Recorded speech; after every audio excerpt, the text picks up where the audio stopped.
November, we have the implementation of the electronic visa in Australia. In January, we have the implementation of the electronic visa online. You'll be able to do it by your own cell phone in the United States, which is very important, Canada and Japan. That's the month of January. So an American, instead of going to one of our 10 consulates, will be able to do in 72 hours his visa to Brazil online. You see, that's a progress. Major progress. It's a major progress considering the situation before. I think we moved on. As well as in China, we have developed 10 visa centers, which is a step from where we were with new visa centers to the next step be doing the electronic visa also in China, hopefully by mid next year. So those are important developments. As for some of the transformations and changes in Brazil, I think some of our reforms went through. The labor reform, which is very important in terms of competitiveness of Brazil, went through, it's passed. So it's very important for tourism because it lowers labor costs in Brazil to attract foreign investment, foreign capital. Also the Social Security reform, which will go to Congress hopefully this month and pass in Congress this month. And the reforms within tourism. Now those reforms were slowed down by the political crisis in Brazil. Were slowed down, but they can be voted this month and hopefully not later than mid-December, where we have the transformation of Embratur, hopefully, and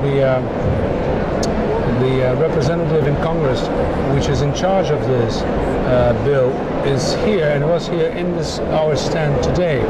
He's a representative from Bahia. Now, within the same bill, we have also written down the opening of capital for ownership of foreign investment in our airliners up to 100%. There's a limitation of 20% nowadays, and we want to move to free to 100%. Now that, I think, alongside with the electronic visa, with the online visa, and the transformation of Embratur, which will give us more funds for international promotion. You think of the internationalization of capital, fostering investment, and helping competitiveness in terms of Brazil's connectivity. I think will be important because Brazil now has 24 different doors of entry in terms of international flights. It's a lot compared to a few years ago. It's more than double. But if we have more airlines competing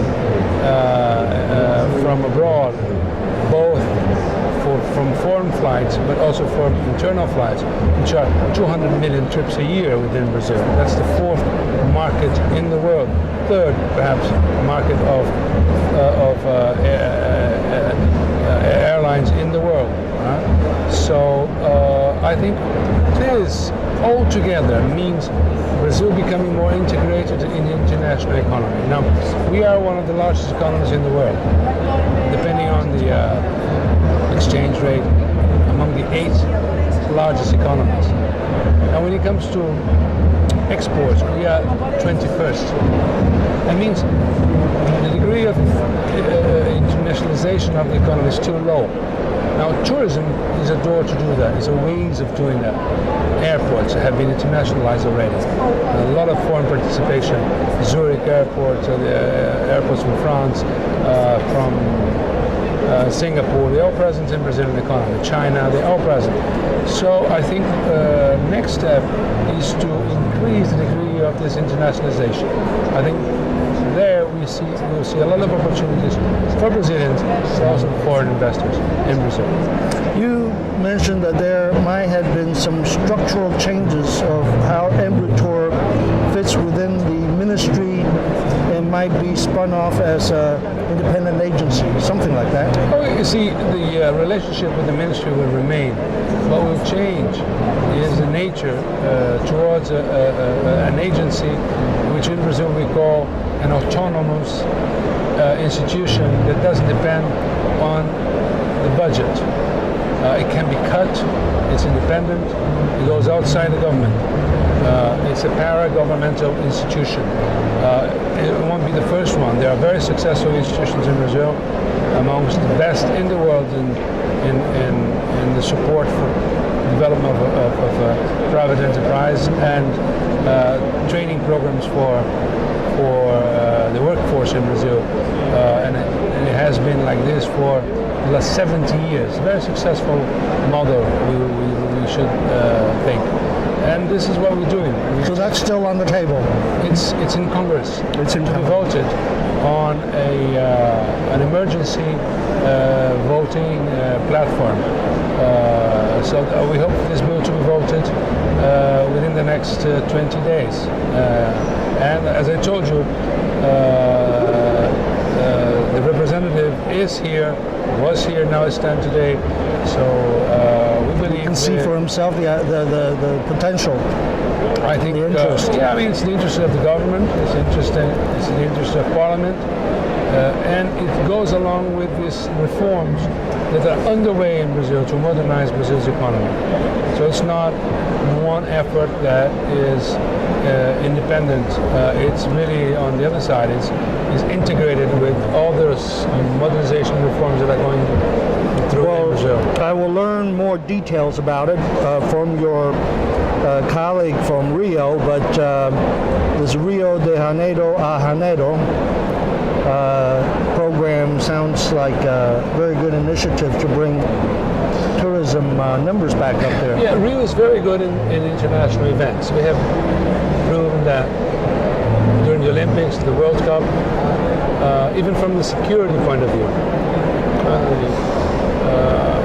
Rio has proven to be a safe city, especially during large events. So what we're trying to do here is do more of what we know how to do. Brazil is very good in organizing events like Carnival. Carnival has 2-3 million people present in Rio. The New Year's in Copacabana is more than 1 million people. And people feel safe in general, which is an issue that has been brought by international press. So what we think is, I think it's a lot based on what happened in Miami during the 80s and 90s and onwards. And Miami was built a lot in terms of having a good calendar of events. There'll be 100 events in Rio in this catalog, but there'll be always 1 or 2 large events every month that are going to be spotted, you know. So it gives Rio a window in terms of international press and bring tourists in large scale, because Rio has twice the number of hotels that it had before the Olympics. So we have to fill these hotels, hotel rooms. We're talking about billions in investment in hotels in Rio, and in the public sector with public works. So it's just fair to speed up and organize Rio's tourism around this very strong calendar. We are launching today on an event for 40 influencers reaching 3 million people just tonight at Camden. And I'm sure Rio can talk more about it. Let's give Rio some space to talk about their own business. Thank you, Vinicius. Pleasure to see you. It's my pleasure. See you again. Cheers.